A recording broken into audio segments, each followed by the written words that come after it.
muchas veces nos lleva a pensar en la Navidad. Y cuando pensamos en la Navidad, nuestra mente nos lleva a pensar en regalos, ¿no? Y algunos en arbolitos, otros piensan en Papá Noel. Y los más bíblicos pues, llegan a pensar hasta el pesebre, ¿no? Decimos, ¿dónde comienza la historia de la Navidad? En el pesebre, decimos. Y si nos vamos a la luz de la palabra, la historia de la redención, que viene a ser el rescate del ser humano, no comienza en un pesebre. El pesebre es un tramo nada más, es un punto de la historia de la redención. La historia de la redención no comienza en el pesebre, tampoco termina en una cruz. La historia de la redención comienza en Dios. Y eso, para ello, te voy a invitar a que puedas ir ahí en tu Biblia al Antiguo Testamento. Y tú dirás, pastor, en el Antiguo Testamento está la historia de la redención. Ahí comienza.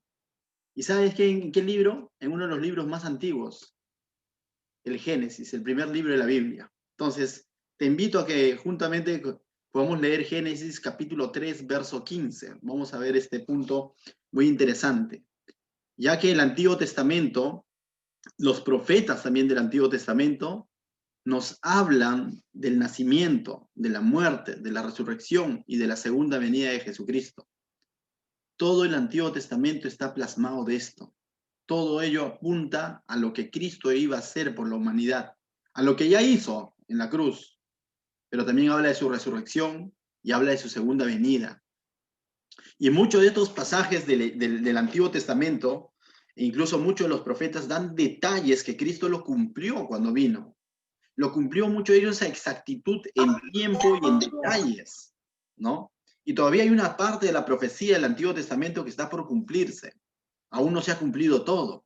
Nosotros como cristianos todavía estamos esperando la segunda venida de Cristo, ¿no?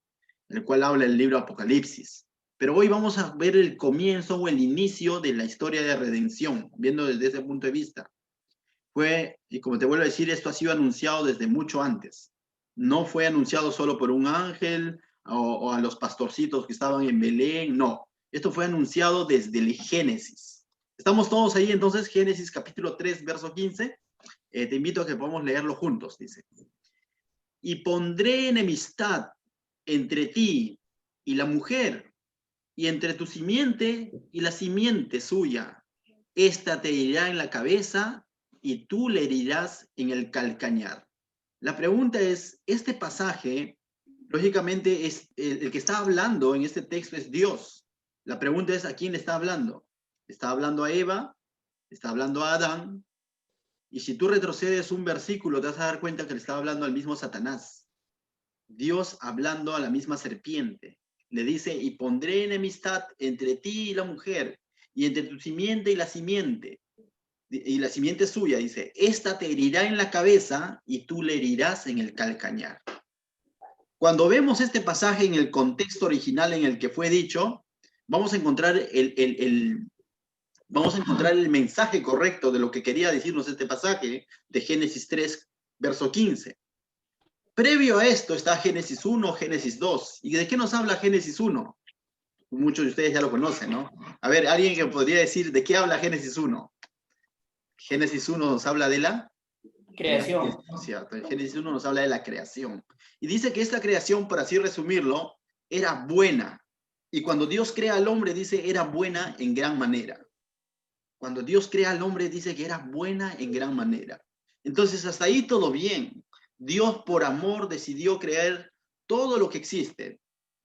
Creó el universo, creó la tierra, creó la atmósfera, los ríos, los valles, todo lo creó, los animales, las plantas.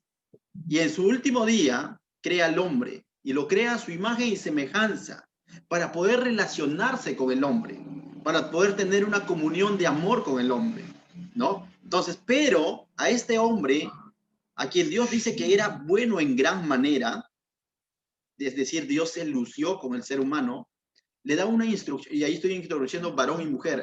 Lee Génesis capítulo 2, vamos a encontrar cómo es creada también la mujer de la costilla de Adán, ¿no? Definitivamente, toda una historia hermosa, que ya lo hemos visto quizás en el verso a verso, pero Dios le da una instrucción bien práctica al hombre, ¿no? Le da una instrucción, y la instrucción era simple, no comerás del árbol del conocimiento del bien y del mal. Esa era la instrucción, ¿no? No comerás del árbol del conocimiento del bien y del mal. Por ahí algunos dicen que era una manzana. En realidad la Biblia no dice que fue manzana, puede haber sido plátano, sandía, no sé, mango, papaya, no, no sabemos, no lo dice. Simplemente dice que no comerás del fruto del conocimiento del bien y del mal. Y lógicamente vemos unos pasajes más adelante y vemos cómo el hombre obediente o perezoso. Yo digo, el primer pecado del hombre fue perezoso porque dejó que Eva sola vaya al minimarket, ¿no? Y Eva se desvió en el camino. Cuando era función del hombre instruir a Eva, cuando era función del hombre acompañar a Eva, él permite que Eva esté sola. Cuando Dios había creado al hombre y a la mujer para que estén unidos como una sola carne, vemos ahora a una Eva sola. Y a un Adán probablemente viendo su película por Netflix, no sabemos. Bueno, no tenemos Netflix, ¿no? Ya por YouTube estaba viendo su película. Pero en esa soledad Eva tomó una decisión, ¿no? Obedecer la voz de ¿quién? De la serpiente, ¿no? Y a eso lo llamamos Eva fue engañada, dice la Biblia. No dice que el hombre fue engañado, dice que Eva fue engañada. Pero la desobediencia, ¿por qué es del hombre? Porque el hombre recibió la instrucción y él tenía la instrucción clara de velar de que no se coma de ese árbol. Pero ya conocemos la historia, ¿no? El hombre desobedece, come de este fruto del árbol del conocimiento del bien y del mal, y de alguna manera el hombre con su desobediencia lo que está diciendo a Dios, lo que le está diciendo, ¿sabes qué? Yo decido entre qué es bueno o qué es malo. El hombre tenía en su libre albedrío la decisión de obedecer o desobedecer. Pero de alguna manera con esta desobediencia y cómo es que fue engatusada Eva, el hombre termina también pecando, ¿no? Entonces ambos pecan definitivamente, pero la responsabilidad era del hombre. Entonces hay consecuencias de este pecado, que también ya ustedes lo conocen, ¿no? La consecuencia es que esta plena comunión que estaba en el Edén entre Dios y el hombre, donde el Espíritu de Dios se paseaba y el hombre podía andar desnudo, sin vergüenza, no es que era un sinvergüenza, sino no había vergüenza en él, ¿no? Entonces podía andar desnudo, había una santidad tal, donde no había ese morbo. De pronto esto se dañó producto de la desobediencia. Dentro de la exhortación le dijo, el día que tú comieres ciertamente morirás. Y este morirás es en todo sentido. La palabra morirás significa serás separado. Y ciertamente espiritualmente el espíritu que fue creado el hombre a imagen y semejanza de Dios fue separado del hombre y el hombre queda muerto espiritual. Y físicamente también el hombre es sacado del Edén, de este lugar especial que Dios, en el que habitaba con Dios, ¿no? Entonces vemos cómo es que el pecado se introduce y rompe esta hermosa historia de amor entre Dios y el ser humano, entre Dios y el varón y la varona, ¿no? Entonces vemos cómo es dañado por el pecado, ¿no? Tanto así que como consecuencia entonces su comunión con Dios se va a romper la comunión con Dios. Y segundo, fueron expulsados del jardín del Edén, ¿no? Y tercero, ingresa a tallar la muerte en el ser humano. Y esa es la historia del ser humano, esa es nuestra historia. Por eso que el libro de Romanos más adelante dice, por cuanto todos pecaron. Por eso que el libro de Romanos dice que por uno entró la muerte, ¿no? Por Adán. Pero también habla de a través de quién entra la vida. Y justamente a él vamos a llegar, ¿no? A Jesucristo, a través de quién entra la vida nuevamente a tallar en el ser humano, ¿no? Entonces, mis hermanos, realmente esta desobediencia causó un gran daño, causó un daño tremendo a la relación de Dios con el hombre. Pero este versículo que acabamos de leer, quiero volver a este versículo, aunque todo nos parezca trágico y de pronto el hombre ya no tiene solución, este versículo nos da esperanza. ¿Por qué? Volvamos a leer después de haber hecho todo este recuento de la creación, volvamos a leer este versículo. Este versículo da esperanza y pone alguna esperanza al futuro de que algo iba a ocurrir para solucionar todo esto. Mira lo que dice nuevamente, dice, y pondré enemistad entre ti y la mujer. Recuerda, le está hablando a la serpiente, ¿no? Entre tu simiente y la simiente suya, de la simiente de la mujer. Esta te herirá en la cabeza y tú le herirás en el calcañar. ¿Qué significa esto? Que la simiente de la serpiente iba a herir a la simiente de la mujer en el calcañar. Y esto trae un cumplimiento años más adelante. Esto no fue en Abel. Dios nos estaba refiriendo a Abel, que era simiente de Eva. Porque Abel, ¿sabes qué? Es simiente de Adán antes que de Eva.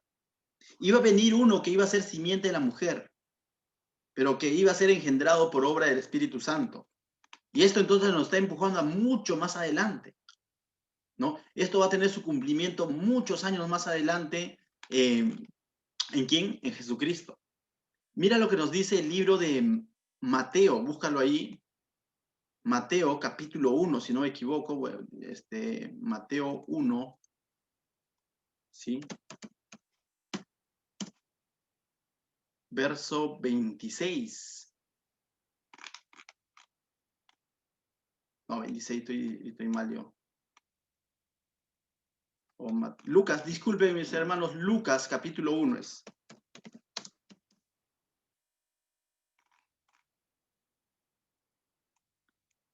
¿Lo encontraste en Lucas capítulo 1?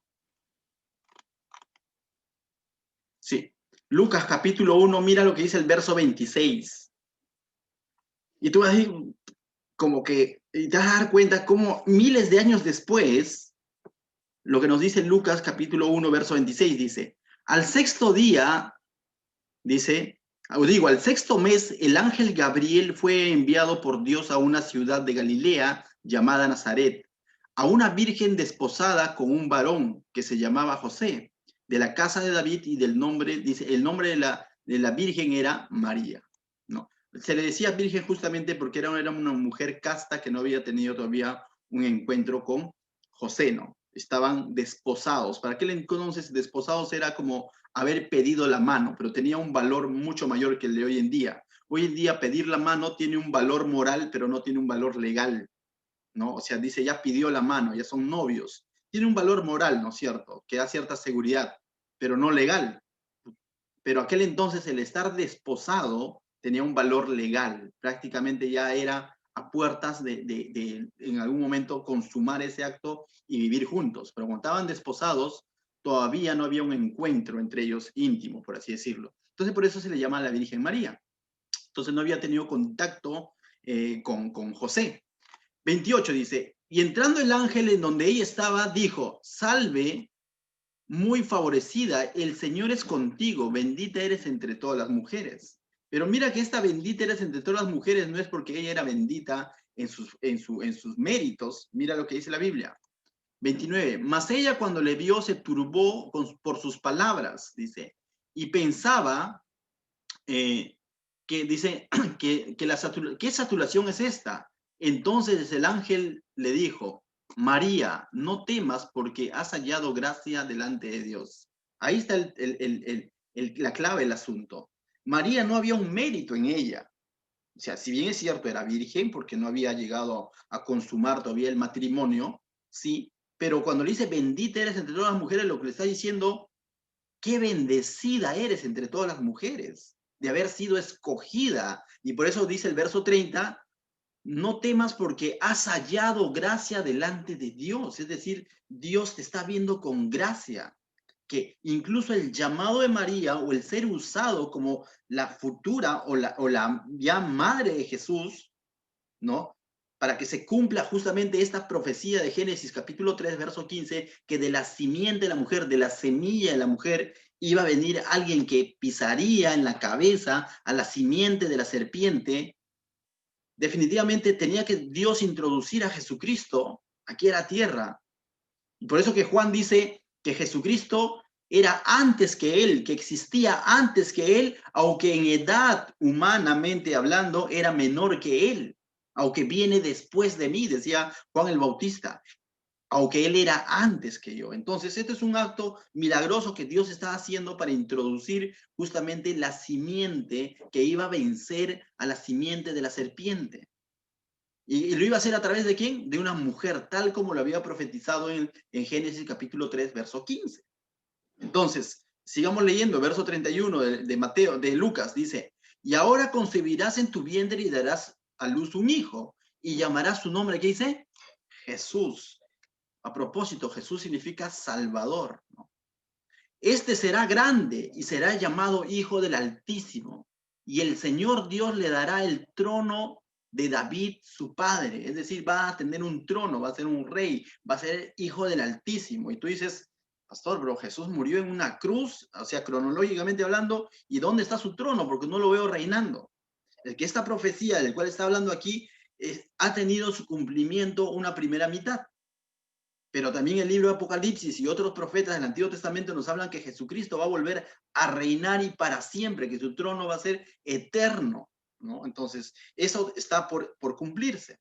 Pero maravillosamente la gran mayoría de profecías sobre Jesucristo, como este que estamos viendo, que ocurrió en Génesis capítulo 3, verso 15, ya tuvo su cumplimiento, tal como decía, de la simiente de la mujer. Entonces, no era Abel, tampoco era Set, tampoco era Noé, tampoco era Abraham, porque ellos tuvieron padre y madre de carne y hueso como tú y como yo. Solo hubo un hombre en la historia bíblica que era simiente de la mujer, que viene solamente por intervención de la mujer, pero lógicamente si tú sigues leyendo el libro de Mateo vas a ver que fue engendrado por el Espíritu Santo. Mira lo que dice el verso 33. Y reinará sobre la casa de Jacob para siempre y su reino no tendrá fin. ¿Qué reino hasta hoy en día? Ni siquiera el de David es eterno, pero hay un reino que es de Jesucristo, el rey de los judíos, como lo pusieron los soldados en la cruz ahí a manera de burla, ¿no? Inri, el rey de los judíos, ¿no? Jesucristo de Nazaret, rey de los judíos, a manera de burla. Lo que no sabían ellos que estaban justamente confirmando algo, que Jesucristo va a tener un cumplimiento cuando vuelva con su iglesia a gobernar aquí sobre la tierra, en un cielo nuevo, una tierra nueva, al cual nos ha prometido. Entonces es una historia del cual estamos viendo de su origen hasta su final, ¿no? A grandes rasgos. Pero mira lo que dice versos 34 y 35. Entonces María dijo al ángel, ¿cómo será esto? Pues no conozco varón. Ahí está la prueba, ¿no? No conozco varón, no conocía varón. Por eso que se le llama virgen anteriormente a esto. Verso 35 dice, respondiendo el ángel le dijo, el Espíritu Santo vendrá sobre ti y el poder del Altísimo te cubrirá con su sombra, por lo cual también el santo ser, ¿qué? El santo ser, el ser sin pecado. Pero ¿acaso el hombre no había sido condenado a pecado? ¿Acaso el ser humano, Adán, Eva y todos los demás que estaban aquí en la tierra son pecadores? Cierto, son pecadores. Tú y yo somos pecadores de naturaleza. David decía, en pecado he sido concebido, en su salmo, ¿no? En uno de los salmos, como el Salmo 51, si no me equivoco, uno de mis salmos favoritos, ¿no? En pecado he sido concebido, reconociendo su naturaleza de pecado. Pero aquí me dice que hay un santo ser significa sin pecado. Y ese es Jesucristo de quien nos está hablando. Dice, nacerá y será llamado Hijo de Dios. Y ahí dice un Hijo de Dios con H mayúscula, el unigénito, el único verdadero Hijo de Dios. Todos los demás, todos nosotros, pastor, nosotros no somos hijos de Dios. Total, ¿cómo es eso? Nosotros somos hijos de Dios, sí, pero somos hijos de Dios adoptados, porque hemos creído en Cristo. Por eso que Juan 1:12 dice, a todos los que creyeron en su nombre, a todos los que lo aceptaron, dice, somos hijos de Dios. Se nos ha dado potestad de ser llamados hijos de Dios, pero en Cristo. Pero Cristo realmente es el unigénito. Por eso que Juan 3:16 dice, el unigénito envió a su unigénito hijo, al único. Y aquí lo dice nuevamente. Entonces, qué interesante es ver cómo se cumplió esta profecía, esta promesa que estuvo en el inicio del Génesis. Aunque en el Génesis ya en el capítulo 3 pareciera que ya no hay solución para el ser humano, Dios pone el primer versículo que nos va a hablar de quién, de Jesucristo, que nos va a hablar de la redención.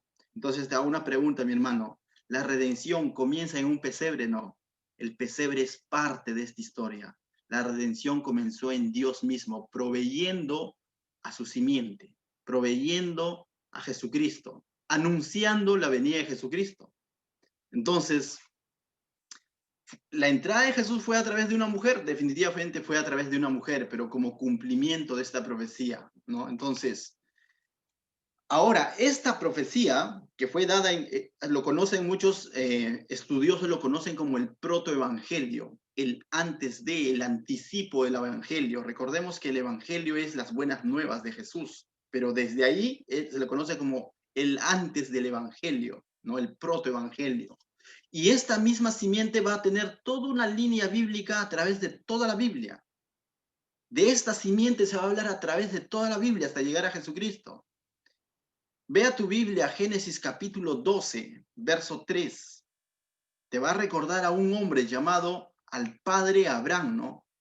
Interesante cuando la canción de los niños de la escuela dominical dice, padre Abraham tenía muchos hijos, no tenía ni uno, ¿no? Pero después vamos a ver una descendencia, y aún cuando le da esa promesa, tú vas a decir, ahí está hablando de Jesucristo, está hablando de Jesucristo.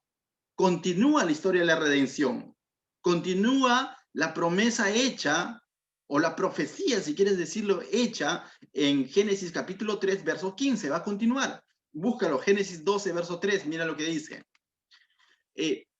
Estamos ahí, cuando Dios lo llama a Abraham, cuando está en Ur de los Caldeos, pecador, porque es un lugar también de idolatría. Ur de los Caldeos viene a ser prácticamente la antigua Babilonia, por así decirlo. Entonces, era un lugar definitivamente como todo ser humano. Abraham, otro hombre pecador, por eso que dice que Dios tuvo gracia incluso de Abraham. Eso lo dice bien claro Esteban cuando hace toda su narración. Mira lo que le dice en el verso 3, vamos directo al punto, dice: bendeciré a los que te bendijeren, y a los que te maldijeren, maldeciré. Y a veces nosotros usamos este texto fuera de contexto para amenazar a alguien, ¿no? Bendíceme porque si no, para que Dios te bendiga, ¿no? Y te va a si tú me maldices, Dios te va a maldecir. No, aquí fue un contexto dado a Abraham, ¿no? Dice, bendeciré a los que te bendijeren. Aunque a veces se vuelve esto real también, ¿no? Y a los que te maldijeren, los maldeciré. Pero mira lo que dice la segunda parte. Y serán benditas en ti todas las familias de la tierra. Si nosotros este pasaje lo queremos entender aislado de toda la historia de la redención, podemos llegar a pensar que de pronto Adán era un hombre tan santo, que Adán era un hombre que quizás sin pecado, porque dice que en él van a ser benditas todas las naciones de las familias de la tierra. Y Dios no quiere decir eso, que en Abraham van a ser benditas, en Abraham como tal, porque recuerda de dónde lo está sacando, de dónde lo está llamando. Lo está llamando de un lugar llamado Ur de los Caldeos, de Mesopotamia, ¿no? De un lugar de pecado. Y cuando vemos el actuar de Abraham más adelante, vemos a Abraham equivocarse, incluso en algún momento decir que su esposa es su hermana, ¿no? Por roche a que le no sé, ¿no? A que lo maten incluso. Entonces, cuando esta frase dice, serán benditas en ti las familias de la tierra, no se está refiriendo como tal a Abraham como ser humano, sino que en esa promesa que Dios le está haciendo a Abraham, más adelante, luego vamos a verlo, en el capítulo 22, verso 18, vamos a ver que cuando le dice, en ti serán benditas todas las familias de la tierra, lo que le está diciendo es en tu descendencia. Y cuando le está diciendo en tu descendencia, más adelante vamos a ver que de esa descendencia de Abraham va a salir la simiente. Nuevamente vamos a escuchar esa palabra, vendrá la simiente en quien serán benditas todas las naciones de la tierra. Entonces lo que Dios está diciendo a Abraham es que vas a tener una descendencia, y de esa descendencia va a salir la simiente del cual yo hablaba en Génesis capítulo 3, verso 1. Verso 15, disculpe. Entonces no era en Abraham como tal. ¿Me dejo entender? Entonces lo que está refiriendo es a esta simiente. Y esta simiente definitivamente es Jesucristo. Y es por eso que cuando veamos más adelante a Abraham creyendo en esta promesa, dice que su fe le fue contada por justicia. Porque él también creyó en Jesucristo, pero desde atrás hacia delante.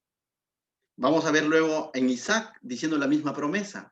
Vamos a ver en Jacob la misma promesa, en José la misma promesa, al pueblo que está en Egipto la misma promesa, a Moisés la misma promesa, y todos ellos vieron a Jesucristo hacia adelante. Cada vez que ellos hablaban de la simiente, estaban hablando de la venida de Jesucristo, que más adelante se le va a dar el título de el Mesías, que esta simiente es el Mesías, el Salvador, el Cristo, del cual hemos visto hace un momento cómo es que fue su llegada aquí a la tierra, ¿no?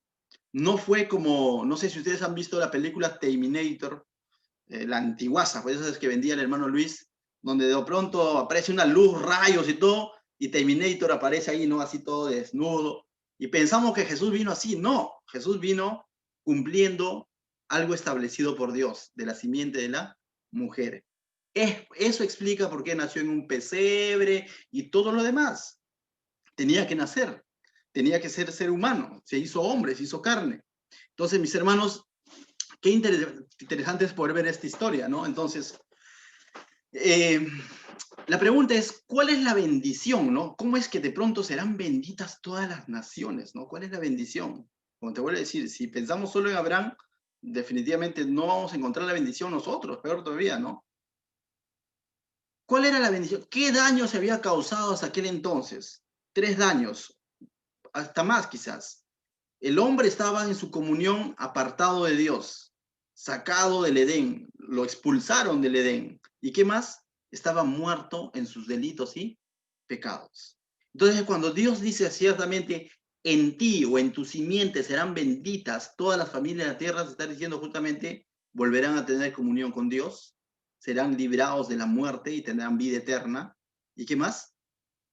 Volveremos a una nueva Jerusalén, a un nuevo Edén. Y solo eso, ¿sabe quién te promete esas 3 cosas? Solo Jesucristo. Cristo te promete una comunión con el Padre. Él es el camino, la verdad y la vida. Él es el mediador entre Dios y los hombres. Él es el que nos ha, de lo que hemos sido destituidos de la gloria de Dios, Él es el que nos hace dignos nuevamente ante Dios. Y Él es el que nos libra del pecado, de la muerte eterna, es el que nos da vida eterna. Entonces, cuando hablamos de la simiente y que en ese van a ser benditas todas las naciones de la tierra, lo que está diciendo es que Cristo va a restaurar todo eso que el enemigo dañó. Pero para eso necesita cumplirse que tiene que pisarle en la cabeza, ¿no? ¿No es cierto? Pero también antes de eso te necesita cumplirse que el enemigo tiene que dañarle en el calcañar. Y tú dices, ¿y dónde se cumplió eso, pastor?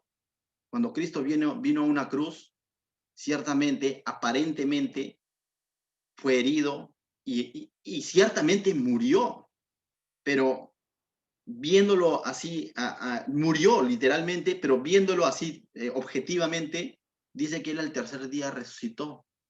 Esa muerte no acabó con él. Esa muerte fue un daño en el calcañar. Le dolió, le dolió. Sufrió, sufrió. El más grande de los sufrimientos que cualquier ser humano ha sufrido. Pero eso es una herida en el calcañar. Pero falta cumplirse entonces lo segundo, pastor. Sí, porque cuando Él resucita, proclama su supremacía sobre la muerte, su supremacía sobre la vida, y es más, hay una parte por cumplirse. Cuando Él vuelva por segunda vez, va a derrotar, dice, al diablo mismo. Lo va a revolcar. Y aunque va a venir con un ejército de ángeles y con un ejército de santos en el que vamos a estar nosotros, su pueblo, pero déjame decirte que vamos a estar de mirones, porque no va a necesitar de tus fuerzas. Su poder va a ser tan grande. Entonces, ¿a qué nos trae? Simplemente a ver cómo lo derrota al diablo. Y es por eso que esa frase, lo herirá en la cabeza, significa lo vencerá por la eternidad. Y el diablo será lanzado al infierno y ahí por la eternidad. O sea, todo esto tiene un cumplimiento, todo esto es la historia de la redención. Entonces, no es tanto como que, bueno, nació el niño Manuelito en el pesebre y ya, ¿no? Y murió en una cruz y de pronto armo mi pesebre los días de Navidad y de pronto le rezo a mi cruz. No, la historia de la redención va mucho más allá. La historia de la redención habla de nuestra realidad o cuál era nuestra realidad y la historia de la redención habla cuáles son las promesas en Cristo y que ya se ha cumplido en nosotros. Ya no somos esclavos del pecado, ya nos estamos muertos espiritualmente, ya tenemos vida espiritualmente porque tenemos a Cristo en nuestro corazón. Ahora nuestro Señor, nuestro amo, ya no es el pecado, nuestro Señor, nuestro amo, es esa simiente que Dios lo prometió desde el inicio, ese que vence al enemigo. Amén. Un punto más, mis hermanos, y con esto terminamos. En realidad tenía 5 puntos, pero vamos a ir con calma. El siguiente sábado vamos a ver 3 puntos más. Un punto más. Dios proveyó esta simiente. Y mira, te pido que avances a Génesis 22, verso 1. Una historia muy conocida. Génesis 22. Va a seguir hablando de la simiente. Va a seguir hablando de Jesucristo. Génesis 22, verso 1 al 18. Vamos a leerlo, no va a ser un verso a verso, pero vamos a encontrarle sobre todo el punto al cual queremos llegar. Dios va a proveer de esa simiente. Mira lo que dice el verso 1. Aconteció después de estas cosas que probó Dios a Abraham y le dijo, Abraham, y él respondió, heme aquí. Es decir, Abraham ya había llegado a tener una de las promesas, ya había llegado a tener al hijo llamado Isaac, el prometido por Dios. Dios le había dado ya a su hijo. Ahora lo que Dios va a hacer es pedirle ese hijo. Y no porque de pronto a Dios le agrade esos sacrificios, sino está probando la fe de Abraham, la confianza de Abraham. Si ha entendido o no ha entendido, como se dice, el mensaje de la simiente. Mira lo que dice el verso 2. Y dijo, toma ahora tu hijo, tu único Isaac, a quien amas, y vete a tierra de Moriab, y ofrécelo allí en holocausto sobre uno de los montes que yo te diré. Y Abraham se levantó muy de mañana y enalbardó su asno y tomó consigo 2 siervos suyos y a Isaac su hijo, y cortó leña para el holocausto y se levantó y fue al lugar que Dios le dijo. Interesante. Al tercer día alzó Abraham sus ojos y vio el lugar de lejos, dice. Aquí hay ciertos pasajes, hermanos, ciertos datos que si lo analizas a profundidad, tú dices, esta me parece una historia conocida. Mira, verso 3 lo voy a volver a leer, dice, primero de que esto iba a ser en un monte, ya en un monte, es un cerro, ¿no? En un lugar alto, tal como Jesucristo fue crucificado. Pero mira lo que dice el verso 3. Y Abraham se levantó muy de mañana y enalbardó su asno. Yo te pregunto, ¿cómo entró Jesucristo a Jerusalén antes de ser crucificado? En un asno. Detalles. Y tomó consigo 2 siervos suyos y a Isaac su hijo. ¿Quiénes fueron crucificados en la cruz? El hijo, el unigénito de Dios. Pero tuvo 2 compañeros, ¿no? Uno a la derecha y el otro a la izquierda. Y cortó leña para el holocausto. ¿Qué es lo que Jesús cargó al lugar, a este monte? Una cruz de madera. Y se levantó y fue al lugar que Dios le dijo. Jesús antes de ir a la cruz dijo que se haga tu voluntad, que se haga como tú digas. Verso 4 dice, al tercer día, ¿no? Alzó Abraham sus ojos y vio el lugar de lejos, dice. Entonces dijo Abraham a sus siervos, esperad aquí con el asno, y yo y el muchacho iremos hasta allí y adoraremos y volveremos a vosotros. Este dato es bien interesante porque Abraham dice, adoraremos, cuando él sabía lo que estaba yendo a hacer. ¿Qué le había dicho Dios? Que sacrifica a su hijo. Y Abraham lo está viendo esto como una adoración. Lo está viendo con obediencia y lo está viendo con fe. Abraham ya creía, pero está llegando el momento de la prueba de su fe. Llegó el momento de probar si realmente estaba confiando en Dios. Entonces, Abraham hace esto con un acto de obediencia. No es que de pronto Abraham está cantando, sino esta actitud de obedecer tal y cual Dios le dijo es una adoración a Dios. Pero al mismo tiempo tenía fe, porque ¿sabes qué dice? Cuando deja a sus siervos, le dice, y volveremos a vosotros. Abraham pensaba volver con su hijo, total. Él no estaba dispuesto a obedecer y dejarlo arriba sacrificado, sí, pero al mismo tiempo él creía que iba a volver con su hijo. Y tú dices, ¿cómo es esto? El libro de Hebreos dice que incluso Abraham había considerado a su hijo muerto, pero que al mismo tiempo él creía que Jesús era capaz de resucitarlo al tercer día. Durante estos 3 días de recorrido, Abraham en su corazón a su hijo ya lo había tomado por muerto, pero al mismo tiempo tenía la confianza que iba a volver con su hijo. Es algo curioso, ¿no? Jesucristo murió, pero al mismo tiempo sabíamos que al tercer día iba a resucitar. Y como dice el libro de Hebreos, simbólicamente Cristo, o simbólicamente Abraham había tomado por muerto a Isaac en su corazón, pero al mismo tiempo simbólicamente cuando él lo recibe en sus manos es prácticamente como una resurrección, porque él ya lo había dado por muerto. Pero al mismo tiempo aquí está declarando que va a volver con su hijo. Verso 6 dice, y tomó Abraham la leña del holocausto y la puso sobre Isaac su hijo. ¿Quién cargó la leña? Isaac. Isaac cargó el madero. Y él tomó su mano, dice, en su mano el fuego y el cuchillo, y fueron ambos juntos, dice. Entonces habló Isaac a Abraham su padre. Este es uno de los pasajes que más me impacta, porque para poder entenderlo tengo que ponerme, como se dice, en las camisas de Abraham.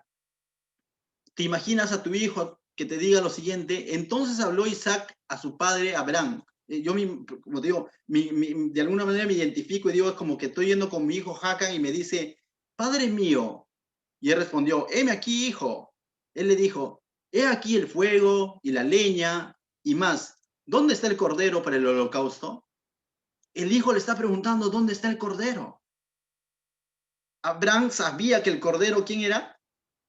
Su hijo, porque eso es lo que él iba a sacrificar. Y el hijo le está diciendo en otras palabras, ¿dónde está el sacrificio que vamos a sacrificar a Dios? ¿Te imaginas el corazón de este padre decirle, ese sacrificio eres tú, ¿no? O sea, a ti te voy a sacrificar. Entonces, definitivamente es una prueba de fe, es una prueba de obediencia, que muchos de nosotros no lo atravesaríamos definitivamente.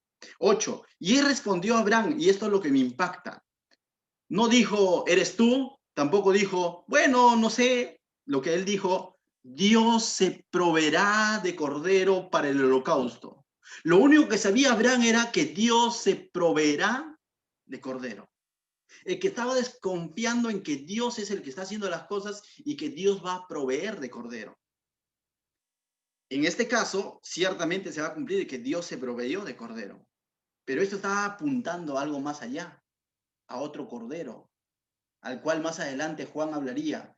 He aquí el cordero de quién, no dice de Abraham. He aquí el cordero de Dios que quita el pecado del mundo. Esto está apuntando. Mira lo que ocurre. Dios se proveerá de cordero para el holocausto, hijo mío, y iban juntos. Y cuando llegaron al lugar que Dios les había dicho, edificó allí Abraham un altar y compuso la leña y ató a Isaac su hijo y lo puso en el altar sobre la leña, dice. Y extendió Abraham su mano y tomó el cuchillo para degollar a su hijo. Entonces el ángel de Jehová le dio le dio voces del cielo y dijo, Abraham, Abraham. Y él respondió, heme aquí. Y dijo, no extiendas tu mano sobre el muchacho, ni hagas nada, porque ya conozco que temes a Dios. Por cuanto no me rehusaste tu hijo, tu único, le dice. Mira lo que dice verso 13. Entonces alzó Abraham sus ojos y miró, y he aquí a sus espaldas un carnero trabado en un zarzal por sus cuernos. Y fue Abraham y tomó el carnero y lo ofreció en holocausto en lugar de su hijo. Entonces fue un carnero, dice, sacrificado en lugar de su hijo. Pero Abraham había dicho que Dios se proveerá, ¿no? Dios se proveerá de cordero. Tú dices, pero acá yo veo un carnero. Que Abraham ni cuenta se daba, pero él estaba hablando algo que futuras generaciones iban a entender, que ese cordero que realmente Dios provee tenía una connotación mucho más amplia que simplemente un carnero en reemplazo de Isaac. Esto tenía una connotación mucho más amplia de que realmente Dios iba a proveer de un cordero sin mancha, sin defecto, totalmente santo. ¿Para qué? Para que quite el pecado del mundo. ¿Como qué? Como sacrificio. En este caso, el carnero en sustituto de Isaac, en nuestro caso, Jesucristo en sustituto nuestro, en reemplazo nuestro, entregándose para Dios. Verso 14, y llamó a Abraham el nombre de aquel lugar, Jehová proveerá. Interesante, Jehová proveerá. Y eso es lo que nosotros debemos de confiar como seres humanos, que Dios es el que proveyó a Jesucristo. No es el hombre, mientras que la religión deposita su confianza en sus obras, en sus fuerzas, Dios en realidad es el que proveyó la salvación a la humanidad. No fue porque el hombre clamó, no es porque el hombre en una parte de la historia se portó bien y se mereció un redentor, no, es porque simplemente Dios desde Génesis 3, es más, desde antes de Génesis, desde antes de la fundación del mundo, Él ya había provisto de este cordero que iba a quitar el pecado del mundo. Verso 18, salteamos ahí en el mismo capítulo 22, mira lo que dice. Ahí está el versículo clave. En tu simiente, después de decirle qué bueno Abraham por todo lo que has hecho y todo lo que... Desde el verso 17 lo leemos. Mira lo que dice. De cierto te bendeciré y te multiplicaré, tu descendencia como las estrellas del cielo, como la arena que está en la orilla del mar, y tu descendencia poseerá las puertas de sus enemigos, dice. Y mira lo que dice el verso 18. En tu simiente serán benditas todas las naciones de la tierra, por cuanto obedeciste mi voz. Entonces vemos que es en la simiente, no era tanto en Abraham, por eso te decía en el verso 12, ¿no? Cuando decía en ti bendeciré toda la familia de la tierra, era en la simiente. Y esta simiente entonces sigue corriendo el hilo de la historia bíblica de la redención, que fue anunciada en Génesis capítulo 3, verso 15, luego Génesis 12, verso 3, ahora en Génesis 22, verso 18, nuevamente nos habla de la simiente. Y si seguimos viendo así, vamos a llegar a Isaac, Jacob va a seguir hablando de la simiente que Dios se proveerá, que Dios iba a proveer. Y esto nos explica por qué cuando el pueblo de Israel estaba esclavo en Egipto 400 años, el que en realidad quería sacar ese pueblo de ahí, el que en realidad había prometido a Abraham sacar ese pueblo de ahí, no solo a Abraham, a mismo Jacob también, sacar ese pueblo de ahí, una nación grande o una gran nación, era Dios mismo, porque Él estaba proveyendo de esta simiente y Él iba a hacer que esta simiente llegue a su culminación final. Y vamos a ver a Dios tejiendo todo su plan de redención durante toda la historia bíblica. Si tú ves el libro de Éxodo, vamos a ver lo mismo. Ves el libro de Levíticos, vamos a ver lo mismo. Ves los Salmos, vamos a ver lo mismo. Siempre hablándonos de esta simiente de Jesucristo, que tuvo su cumplimiento en el Nuevo Testamento. Muchas veces pensamos que solo el Nuevo Testamento habla de Jesucristo. Toda la Biblia habla de Jesucristo. Esa es la verdadera historia de la redención, mis hermanos. La historia de la redención no comienza en un pesebre, tampoco termina en una cruz. La historia de la redención comienza en Dios y va a ser para alabanza de Dios. Cuando estemos allá, dice, toda rodilla se doblará, todo su pueblo lo adorará y dirá, santo, santo, santo es el Cordero de Dios. Interesante, ¿no? Santo, santo, santo es el Cordero de Dios. ¿Y quién es ese Cordero a quien estaremos adorando? Diciendo, santo, santo, santo, es Cristo mismo. Ese Cordero que Dios se proveyó. Y es por eso que Juan el Bautista en Juan 1:29 dice, he aquí el Cordero de Dios que quita el pecado del mundo. Dios lo proveyó. Y si Dios lo proveyó, también entendamos, si Cristo es Dios, si Jesús es Dios, es decir, Jesús mismo se proveyó, Jesús mismo se ofreció. Todo esto son preanuncios de lo que Jesucristo iba a hacer más adelante. Y eso es la historia de la redención, mis hermanos. Entonces, esto tiene una segunda parte, definitivamente, donde vamos a ver el libro de Éxodo, el libro de Levíticos, hablando de esta historia de redención. Te invito a que te conectes el próximo sábado y podamos seguir meditando en esta historia de redención, que es muy necesario que la sepas y siempre lo tengas presente. Jesucristo no es un mito, no es una fiesta de Navidad, no es arbolito. Jesucristo en realidad es el sustento, el fundamento de nuestro ser, de lo que somos. Si no nos vamos a la historia de redención, no sabemos ni de dónde venimos ni a dónde vamos. Por eso que el mundo anda como anda, porque no ha conocido al verdadero Jesucristo, no ha conocido la verdadera historia de la simiente. Por eso que el mundo piensa que porque no tengo nada en contra de armar un pesebre, no tengo nada en contra. Pero pensar de que porque armo un pesebre ya estoy agradando a Dios, me equivoco. Necesito conocer su verdadera historia. O pensar que porque porto una cruz aquí colgadita o en un polo donde haya una cruz, ya estoy agradando a Dios, me equivoco. La historia de la cruz tiene un antes y un después. La historia de la cruz no lo podemos analizar como un punto en la historia nada más. Tiene un antes, un por qué y un para qué. Amén. Tiene toda una historia, todo un cumplimiento. ¿Qué tal si oramos, hermanos, ahí en nuestros lugares? Padre, te doy gracias, Señor, esta noche por cómo es que tú, Señor, nos hablas a través de estos pasajes.